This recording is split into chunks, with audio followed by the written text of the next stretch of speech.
Grazie dunque ai colleghi di Udine, buonasera a tutti dalla redazione del Veneto. Andiamo subito a presentare l'ospite di oggi, Guido Dal Moro, gruppo per il cambiamento di Portogruaro, un giovane, un neofita certamente della politica, anche un professionista nel settore industriale che insomma poi ci parlerà anche della difficoltà che in questo momento hanno i giovani, soprattutto quelli che hanno studiato, che hanno delle specializzazioni, ma non solo, a trovare una qualche collocazione proprio su questo territorio portogruarese. Non è un problema certo solo del Veneto orientale, però forse qui si sente in maniera più accentuata. Con lui parleremo dunque molto presto, ma quale insomma andiamo subito a parlare di questo tema appunto delle difficoltà, in particolare dei giovani di trovare un lavoro in quest'area. A questo punto, per esempio, la sua esperienza qual è? E dove è andato poi? La mia esperienza è, ormai sono 7 anni che sono nel mondo del lavoro, però di questi 7 anni non ne ho trascorso neanche uno qua a Portogruaro perché non ho avuto la possibilità. Ho dovuto inizialmente trasferirmi a Milano,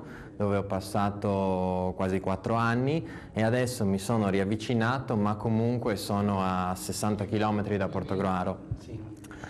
E come me sono tanti altri giovani di Portogruaro che non riescono a trovare lavoro in quest'area. D'altronde basta anche perdere qualche minuto su internet per rendersi conto come le offerte di lavoro che ci sono in questo momento vengono tutte da zone al di fuori del portogarese, magari dal San Donatese, dal Trevigiano o dal vicino Friuli. O naturalmente da Padova, insomma ancora. Assolutamente, ma per... Ecco, lei opera in quale settore? Non le chiedo l'azienda. No, io sono nel settore metalmeccanico. Metalmeccanico, sì. Però diciamo con una specializzazione... Allora io sono laureato in ingegneria meccanica e mi occupo diciamo della progettazione. Ecco, chiaramente c'è chi può dire, vabbè, insomma, un ingegnere alla fine naturalmente deve spostarsi, insomma, però anche se lei avesse una qualifica diciamo meno specifica, chiamiamolo così, comunque probabilmente avrebbe delle difficoltà. Assolutamente, infatti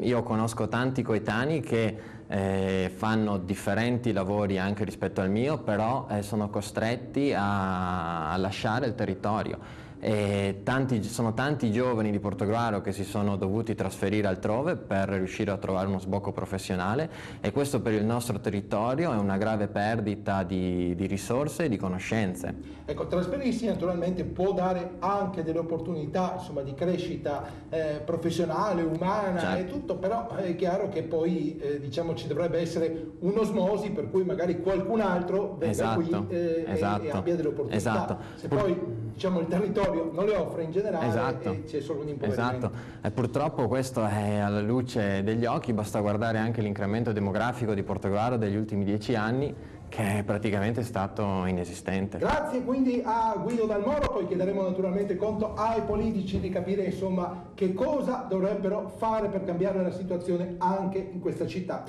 Grazie a tutti, per oggi dal Veneto ho concluso, passo la linea a Pordenone alla direttrice Anna Zoldan.